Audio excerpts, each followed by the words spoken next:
Bonjour, bonjour, j'espère que vous allez bien. Eh bien, nous sommes partis pour un petit cours en vidéo, direct de chez moi, euh, sur la notion de tangente. Donc, nous sommes dans le chapitre 5 sur la dérivation, et c'est le tout premier cours, c'est l'introduction. Alors, comme tout début, nous avons un point que l'on va appeler O, parce que c'est l'origine de toute chose. Voilà, on a un point O. Qu'est-ce qu'on va faire? Mystère, mystère. Ah, on va faire apparaître un cercle, un magnifique cercle. Oh, le cercle, la figure parfaite, la figure sans angle, la figure pourtant simplissime et pourtant qui contient le nombre pi. Fabuleux. Ensuite, nous allons placer un point sur ce cercle. Allons-y. Eh bien, nous allons l'appeler A, puisque c'est comme ça que souvent s'appellent les points. Quelle originalité. Et maintenant, nous arrivons, on va quand même tracer le rayon OA, voilà. Et maintenant, nous arrivons au point crucial, c'est-à-dire nous allons tracer la perpendiculaire au rayon passant par A. Ceci, c'est justement ce que l'on va appeler la tangente au cercle en A, d'accord? Alors, si je fais bouger mon point A, bien évidemment, ma tangente bouge avec. Qu'est-ce qu'elle a de particulier, cette courbe, cette droite qui s'appelle la tangente, par rapport à la courbe qui est ici un cercle? Ce qu'elle a de particulier, c'est la chose suivante. Si je zoome considérablement autour du point A, voilà ce que je suis en train de faire, je zoome, je zoome, je zoome, je zoome encore, je zoome, qu'est-ce que je m'aperçois? Eh bien, ma tangente, la droite tangente au cercle, et le cercle sont quasiment confondus. Et si je suis vraiment autour du point A et très zoomé, je m'aperçois que c'est en fait la droite, c'est la seule droite qui est aussi proche du cercle. Si je vais passer n'importe quelle autre droite par le point A, que cette droite qui est la tangente, eh bien, ma droite ne sera pas aussi proche du cercle localement. Elle va s'en écarter et même elle va recouper le cercle en un autre point, alors que la tangente, très localement, ne coupe le cercle qu'en ce point. Alors, ce que nous avons fait pour notre cercle, cette droite, la tangente, nous aimerions pouvoir le faire pour n'importe quelle autre courbe.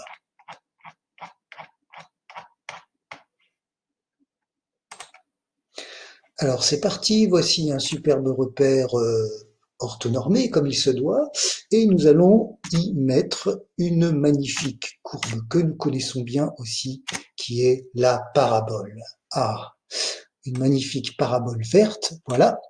Alors nous allons essayer de tracer une tangente comme ça, d'abord un petit peu à vue de nez.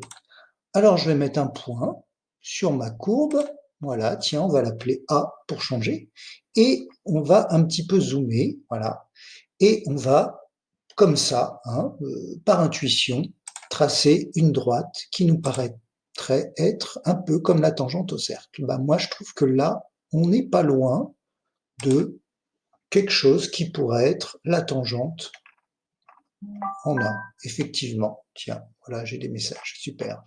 Je n'ai pas éteint mon portable. Alors, voilà qui est très bien. Maintenant,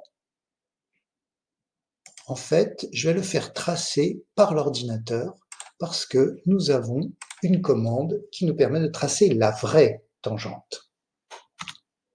J'écris tangente, point fonction. Voilà, tangente. Alors, le point, c'est A, et la fonction, nous l'avons appelée F. Elle est là, F.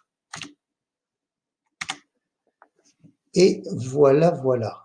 Eh ben, elle est là. Donc, par rapport à celles que nous avons tracées, ben, on dirait qu'elles sont confondues. Si j'efface, voilà, ben, en fait, ça c'est, il reste le point B qui était le point que j'avais rajouté. Vous voyez, la tangente finalement, la vraie tangente. Alors là, c'est là qu'il se passe un peu. Voilà, il faut changer d'outil. Ma tangente que j'avais tracée, ben, finalement, c'était la bonne. Donc, intuitivement, on y arrive pas mal. Alors, maintenant, je vais, vous allez voir, changer la position du point A et la tangente va suivre exactement comme on a vu avec le cercle. Regardez, c'est magnifique. Je n'ai plus de centre, je n'ai plus de rayon, et pourtant, j'ai ma droite qui est la plus proche de la courbe autour du point A. D'accord? Et en plus, qui ne touche la courbe, qui ne frôle la courbe que au point A, qui ne coupe la courbe que au point A. Voici la tangente. Alors, maintenant que nous avons compris ce qu'est la tangente en un point à une courbe, nous allons introduire ce qu'est le nombre dérivé. Alors, là, je suis au point A d'abscisse 1 et mon nombre dérivé pour x égale 1, pour la courbe x carré, mon nombre dérivé est égal au coefficient directeur de la tangente.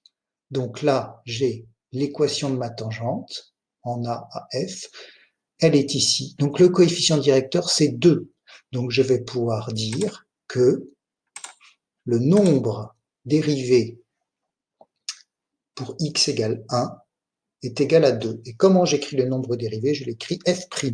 Donc f' de 1 égale 2. Alors, on ne voit pas bien qui c'est f', là, on va peut-être mettre un petit, voilà, f' de 1 égale 2. Voilà. Maintenant, je vais trouver le nombre dérivé de f, donc f', en une autre valeur. Pour cela, je vais tout simplement déplacer mon point. Je vais aller en x égale 2. Voilà. Et là, je vais avoir mon nombre dérivé qui va être le coefficient directeur de la tangente. Alors, là, ici, ma tangente s'écrit y égale 4x moins 4. Donc, mon nombre dérivé, c'est 4. Donc, je vais pouvoir écrire que nombre dérivé f' de, donc nous sommes en x égale 2, est égal à 4. Voilà. Et on va faire encore un troisième exemple. Donc je vais déplacer encore une fois mon point A. Ah, il faut changer d'outil évidemment. Je vais déplacer mon point A, je vais aller en une abscisse négative. Allez, on va aller en, si on, allez, on va aller en moins 1 là, d'accord? Et donc le nombre dérivé en moins 1, le coefficient de la tangente, coefficient directeur, c'est moins 2. Je vais pouvoir écrire que f' de moins 1 égale moins 2. Des petits espaces pour que ce soit plus lisible. Voilà, ben on voit, voilà. Et c'est parti, c'est fini. C'est fini pour cette première leçon. À bientôt.